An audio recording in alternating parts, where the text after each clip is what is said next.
Yeah, FLT3 internal tunnel duplication is a genetic alteration present in the 32-33% of the entire population with acute myeloid leukemia.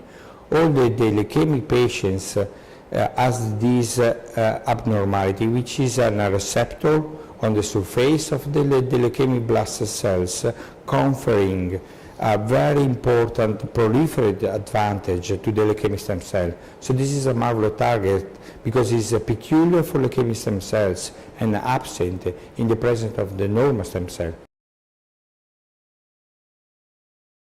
Yeah, this is a project that has been financed by European community. We get €6 million of supporting to get next generation sequencing of the entire genome of the acute myeloblast leukemia patient. This is the idea to move on to the personalized and individualized therapy based on the target that are present on leukemic stem cell and absent in the normal population. Yeah, practically the majority of the patients has FLT3 associated with other point mutation or other genetic abnormality. So the next generation will be able to better classify this group of patients with the FLT3. From a clinical point of view, the presence of this can be targeted by a specific FLT3 inhibitors. And in this Congress, we will present very exciting initially data in a phase 2 clinical trial in which we tested a new FLT3 inhibitors in acute myeloid leukemia refractory or resistant to conventional chemotherapy. Yes, AC220 is a new compound developed by Astellas and by Ambit, pharmaceutical company, which has been now moved in the phase 3 due to the positive results that we get and I presenting in a population of elderly patients with acute myeloid leukemia previously treated with conventional chemotherapy and then relapsed. With this compound we get in the majority of the patients 38% CR, which is an extremely high rate of CR in this very poor population previously treated with conventional chemotherapy and relapsed. And this 38 population, after the treatment obtaining CR, move on from the transfusion dependency and from infection status, pro-infection status, to a completely restored clinical status. That's the more important things probably, because this could be also applied, as we demonstrated, in the young population below 55 years old as a bridge to transplant, and to rescue these patients who doesn't have an allogeneic bone marrow transplantation procedures before, to be able to be transplanted. And the overall survival of this patient transplanted is quite impressive, because it's 38% survival at 12 months after this treatment and transplantation, which is very exciting data, because we open the way for a better cure to prepare the patients for transplantation. Yes, for the elderly population this is a marvelous opportunity, because this is the only drugs that as a single agent will be able to give a CR and mostly a prolonged CR. So overall survival in the elderly population could be very prolonged. In the younger population, refractory or resistant to conventional therapy, this kind of treatment could be a very important bridge to transplant, obtaining a second CR before transplant, and then giving us an opportunity to prolong a lot, sometimes completely, the CR after the transplantation procedures. So the transplantation becomes a source of consolidation of the CR obtained by AC220. No, it's not easy. The FLT3 positive leukemia is not easy at all, because this is probably the more proliferative leukemia types.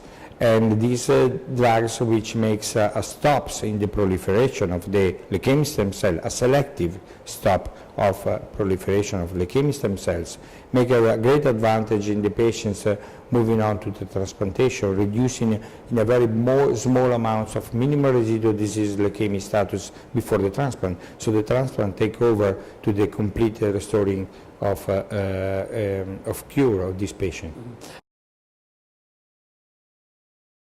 Yeah, the idea was that in the majority of the young patients, obtaining transfusion independency and partially cure is not enough. The idea for acute myeloid leukemia, particularly in a young population, is to get a complete restore of health system and health status in this patient, like Imatinib in chronic myelogenous leukemia, giving a functional cure of these patients. Yeah, that's a similar approach, and targeting the mutation or the internal tandem duplication of FLT3 could be a very marvelous personalized leukemia target therapy. So you are talking about that as a possibility? I am sure that this could be a good armamentarium drug for the cure of acute myeloblast leukemia. That is a long history of tentative that we have done before. I tested 4 different FLT3 inhibitors, but this is one very specific.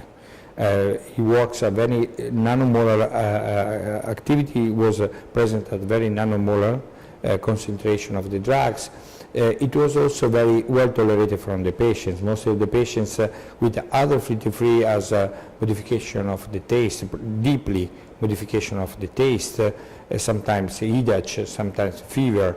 So it was not very well tolerated. This AC220 is a very well tolerated, probably because it's more specific and more potent.